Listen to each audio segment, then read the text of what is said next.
My laptop scared me. I have my laptop on my table facing the wall, and there's this bright white light that shoots up on the side of the wall, on the side of the wall. On the wall itself, and I wasn't sure where it was coming from. I had my laptop on.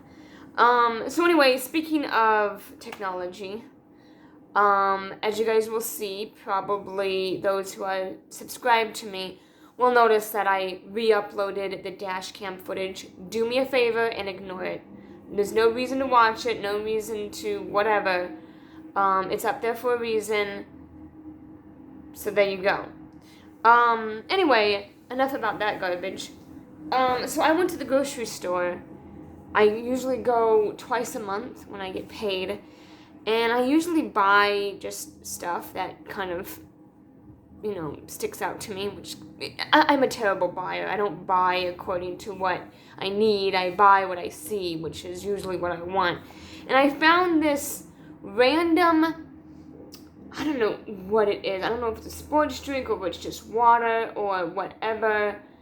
But it's called Neuro Bliss White Raspberry, which I've never heard of a white raspberry. I've heard of a white strawberry, but not white raspberry.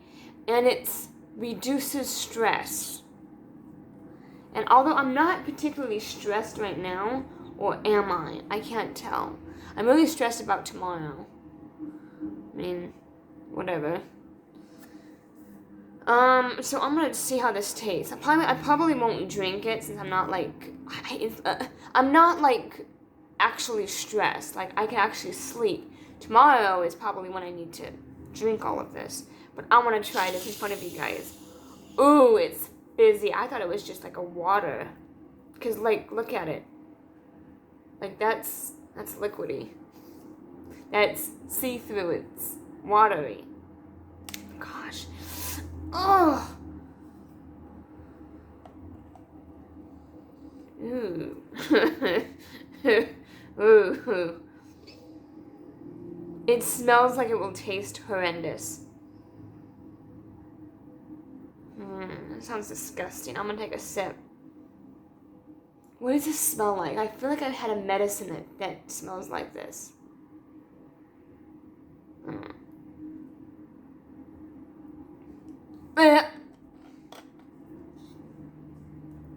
I have to be very, very stressed to drink this.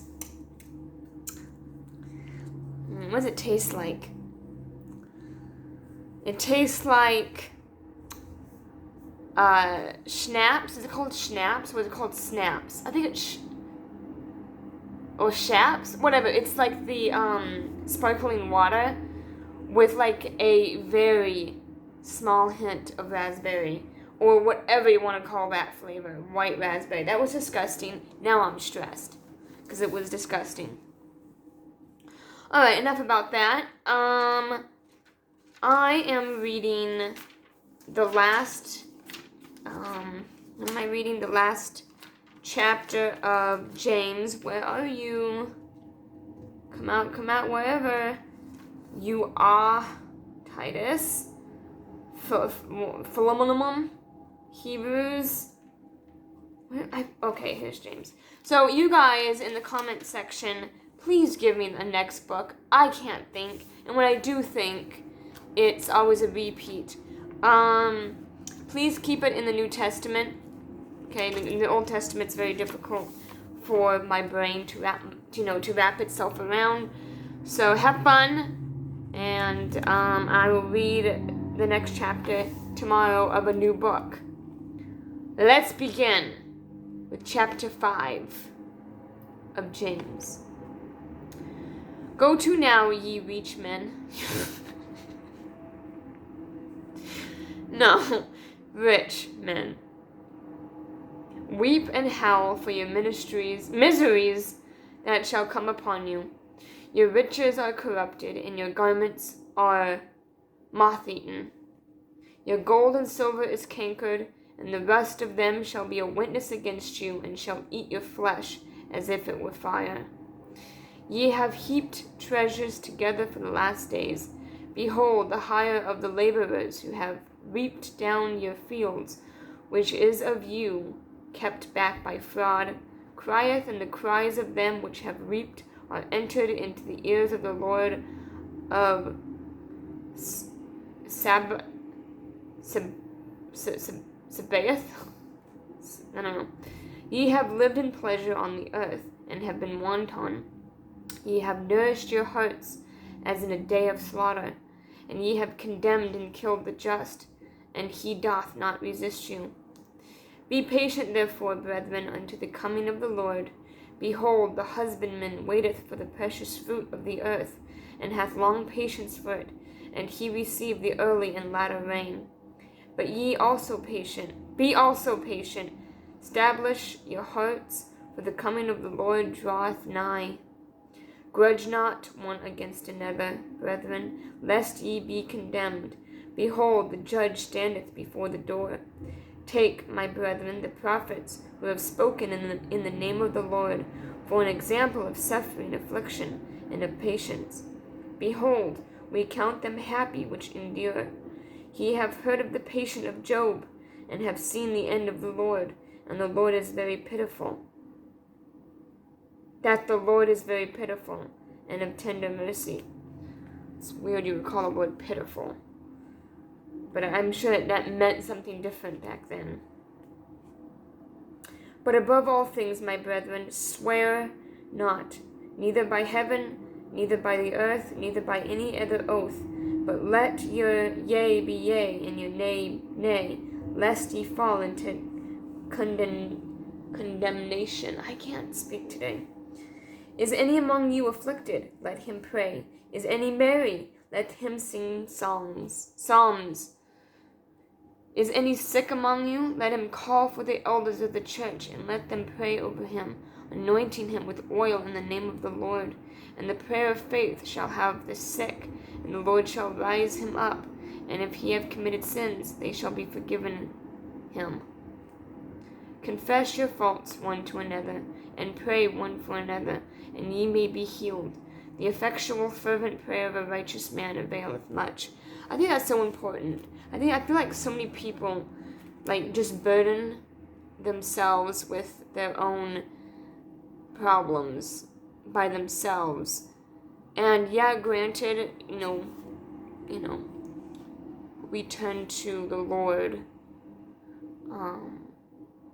But sometimes you need that extra strength. When I 2 days ago when I admitted, when I was going through the choices I had made, which I know that to some people is not that big of a deal. I mean, that has always raced in my head, you make it sound like you murdered someone. Well, sin is a sin. And murder's a sin, and what I was doing was a sin. But I called my dad, and of course he already knew. And I called my mom the next day, and I said, you know what? I just need extra help. Just, pray for me. And I admitted what I was doing wrong to you guys, because I just needed, the extra support. And although I don't know you guys, I don't know anybody except my mother, but I just feel like the more I tell you guys, the more I feel like I'm being supported by you guys. And I know that so many YouTubers say that. And you feel like, you don't really mean that. But I know that they mean that, because that's what I mean. I just feel like the 3 subscribers I have mean so much to me. Okay. Let's continue. Where am I at? Okay.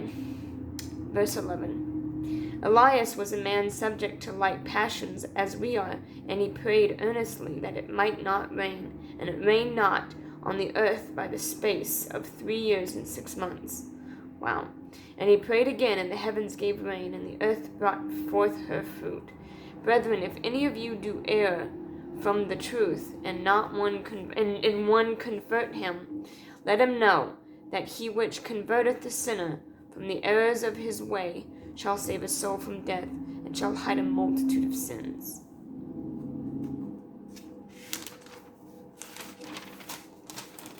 All right. This is Peter. So, as I said before, choose. Choose a book for me. I'm out of ideas. I don't know. Except Revelation. I mean, Revelation will save last because Revelation is hard. Very, very hard. I'll read it and I'll take everything literally. Like, oh, I've seen those locusts with human heads somewhere. Alright, you guys. That made 0 sense. I love you very much. Bye.